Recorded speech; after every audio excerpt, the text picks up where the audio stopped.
Saya divonis oleh psikiater mengidap anxiety, gelisah yang berlebihan gitu ya.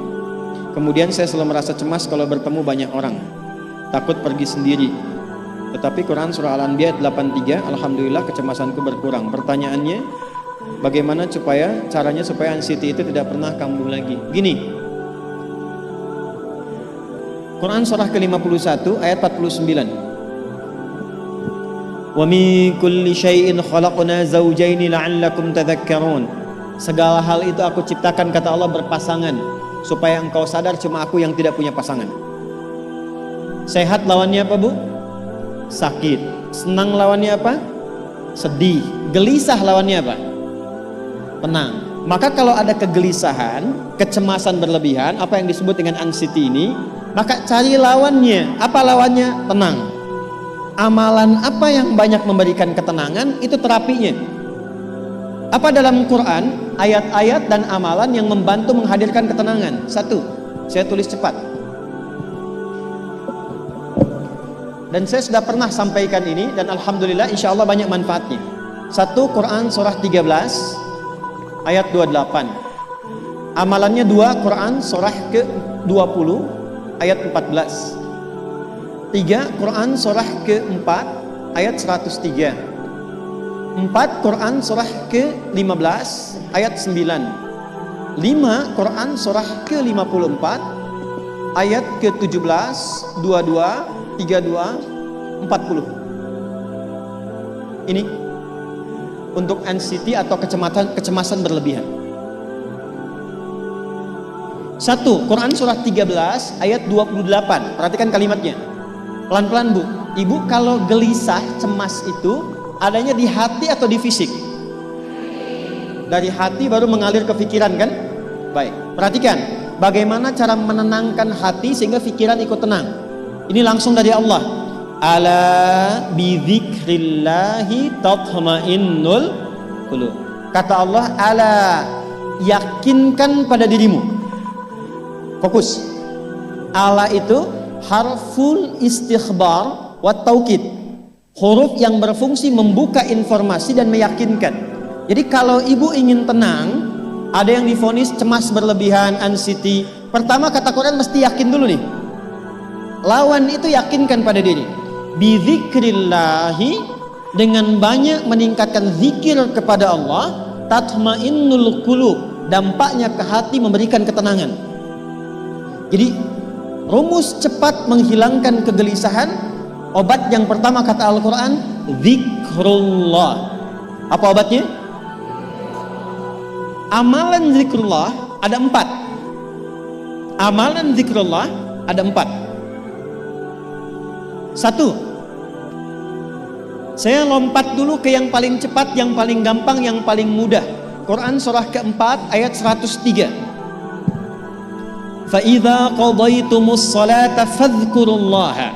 Maka jika engkau telah tuntas mengerjakan salat, berzikirlah kepada Allah. Ibu kalau sudah salat ada zikir? Ya, subhanallah, alhamdulillah, Allahu akbar, astagfirullah, ada itu? Hafal ya? Itu yang paling gampang. Kalau sedang cemas, keluarkan zikir pertama dalam bentuk kalimat thayyibah. Apa kalimat pertama yang dibaca setelah salat? Bukan astagfirullah. Assalamualaikum warahmatullah, Assalamualaikum warahmatullah, Astaghfirullah, Astaghfirullah, Astaghfirullah. Allahumma antas salam, wa minkas salam, tabarakta ya dzal jalali wal ikram. Kalau ingin agak panjang, boleh, ada yang versi panjangnya. Ya astaghfirullahalazim, alladzi la ilaha illa huwal hayyul qayyum wa atubu ilaih. Baca 3 kali, Allahumma antas salam, wa minkas salam, wa ilaika ya'udus salam, hayyina rabbana bis salam, wa adkhilna al jannata daras salam, tabarakta ya dzal jalali. Yang pertama versi singkat, yang kedua digabung dengan doa versi panjang. Kalau sedang gelisah, bacakan cepat, tapi harus yakin. Karena kalimat Qur'annya mesti yakin. Astagfirullah, astagfirullah, astagfirullah. Jangan cuma di lisan sambil ingat Allah. Enggak, ini enggak main-main ya, ini enggak main-main. Jadi begitu sedang gelisah, cemas berlebihan, merasakan cemas, anak gimana belum datang, astagfirullah. Tapi sampaikan ke jiwa, ingat Allah, astagfirullah. Astagfirullah. Sampai terjadi perubahan dalam hatinya, merasakan ketenangan. Astagfirullah, astagfirullah. Kalau itu belum tuntas, ambil wudhu. Amalkan yang kedua, Quran surah ke-15 ayat yang ke-9. Inna nahnu nazzalna dzikra wa inna lahu lahafidhun. Dengan keagunganku aku turunkan Al-Quran itu sebagai zikir. Nah, Quran disebut oleh Allah sebagai zikir. Di antara fungsinya memberikan ketenangan pada jiwa. Ibu kalau sedang cemas, istighfar, masih ada sisanya wudhu, ambil mushaf menghadap kiblat, baca bu. Apa yang terjadi? Nanti akan terjadi Quran surah ke-8 ayat kedua. Saya belum tuliskan karena ini detailnya. Innamal mu'minuna alladzina idza dzukirallahu wajilat qulubuhum wa idza tuliyat 'alaihim ayatuhu zadathum imana wa 'ala rabbihim yatawakkalun. Sepanjang ada insan beriman, kata Allah, dia dibacakan kepadanya Quran atau bahkan dia membaca sendiri, akan ada getaran pada jiwanya, meningkat imannya, tersambung hubungannya dengan Allah. Yang paling dahsyat, ibu ambil wudhu, buka mushaf, baru dibuka mushafnya, kok tiba-tiba ayatnya sesuai dengan apa yang kita rasakan. Kadang terjadi begitu. Lu tiba-tiba ibu baca aja ibu baca. Tapi bacanya bukan cuma di lisan, sambungkan lisan dengan kolbu. Kalau tahu, cari surat-surat yang sesuai dengan kebutuhan. Misal, maaf ya bu ya, ada yang menganggap misalnya ibu nggak punya kelebihan, ditinggalkan oleh teman, dikecilkan bahkan oleh pasangan sendiri. Buka surat Ad-Duha, buka surat Al-Insyirah, 2 aja dulu. Baca dengan tulus, mengalir ke hati. Begitu ibu bacakan Wad-Duha wal-laili idza saja ma wadda'aka rabbuka wa ma. Perhatikan, rasakan surah itu diturunkan untuk ibu. Karena begitulah cara baca Quran. Kata para ulama, kalau kita ingin merasakan kenikmatan baca Al-Quran, rasakan saat baca surat itu diturunkan untuk kita. Maka cara bacanya akan beda. Wad-duha, demi segala kenikmatan yang telah aku berikan kepadamu, seperti engkau nikmat merasakan cahaya duha, aku bersumpah.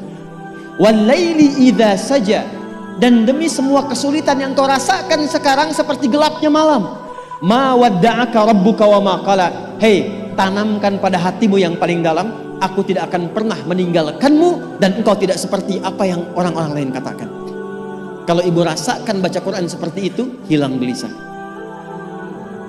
Masih ada lagi kegelisahannya, menghadap ke arah kiblat, tunaikan sholat. Sholatnya apa saja, sesuai dengan waktunya. Kalau duha, duha. Kalau nggak ada waktu khusus, ambil wudhu, sholat mutlak, sholat wudhu, menghadap ke kiblat. Lalu maaf, saya tutup. Saat sujud, tumpahkan semua kegelisahan dalam sujud. Tumpahkan semua sampai air matanya mengalir. Gak apa-apa, tumpahkan semua. Nanti rasakan perubahan yang terjadi setelah sholat tuntas dikerjakan. Karena sholat mengumpulkan semua jenis zikir ini. Istighfar ada dalam sholat? Ada. Ya, ibu ruku sujud baca istighfar. Subhanakallahumma bihamdika Allahumma ighfirli. Subhanallah ada? Alhamdulillah ada? Allahu Akbar ada? Dalam sholat baca Quran? Al-Fatihah itu Quran. Semua ada. Sudah? Yang terakhir, biasanya kalau sudah selesai sholat, ketenangan awal itu muncul. Tapi setelah itu kadang-kadang muncul lagi kalau belum tuntas semua. Maka praktekkan isi surat Al-Insyirah. Ini penutupnya.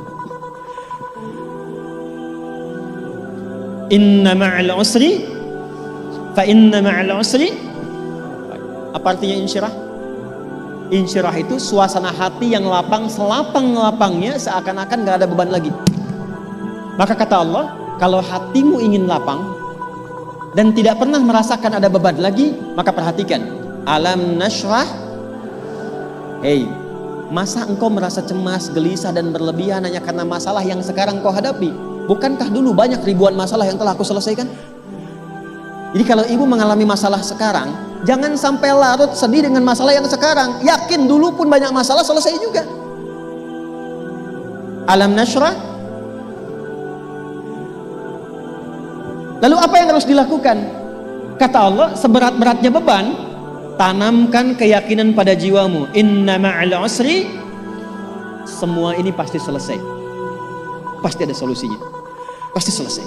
Inna ma'al usri yusra, itu bahasa singkatnya begini, pasti selesai. Pasti tuntas. Yakin Allah sudah jamin pasti tuntas. Jelas? Jadi kalau sedang punya persoalan, yakinkan pada diri kita masing-masing, ini pasti selesai. Insya Allah ada solusinya. Gak mungkin Allah titipkan kalau saya tidak sanggup menjalaninya. La yukallifullahu nafsan illa, maka lakukan yang ini dan secara kontinu. Terapinya ini aja. Terapinya ini aja. Gelisah lagi, zikir lagi. Gelisah lagi, buka Quran. Sampai itu hilang. Tapi itu tidak akan pernah hilang kalau ibu nggak yakin bisa mengatasinya. Karena itu hurufnya dibuka dengan ala, yakinkan, itu hilang. Jelas?